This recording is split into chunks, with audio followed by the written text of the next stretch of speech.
বালি বোঝাই গাড়ি থেকে তোলাবাজির অভিযোগে গ্রেফতার জামুরিয়ার বিজেপি নেতা। ধৃত বিজেপি নেতার নাম রাকেশ মাঝি। রাকেশের তোলাবাজির ভিডিও ভাইরাল হয়, তারপরই তাকে গ্রেফতার করা হয়। তার 3 দিনের পুলিশ হেফাজত হয়েছে।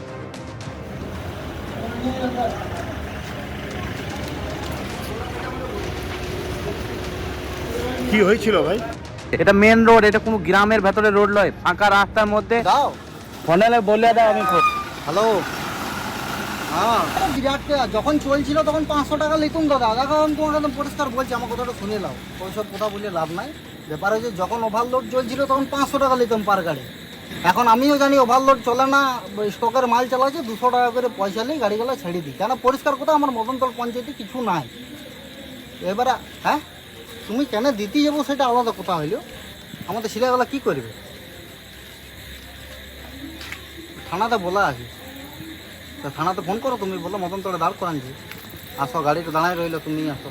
গাছ ওরি এখন করি না, একদম করি না। আমি জানি বালির রেট বেড়ে গেছে, আনলোড মাইল গেছে, গাছ ওরি আমি করলে পারবো না তোমাদের সঙ্গে। কেন্দি দিবে তোমরা? হ্যাঁ হ্যাঁ হ্যাঁ, ঠিক দাও 100 টাকা। এটা মেন রোড, এটা কোনো গ্রামের ভেতরে রোড নয়, ফাঁকা রাস্তার মধ্যে।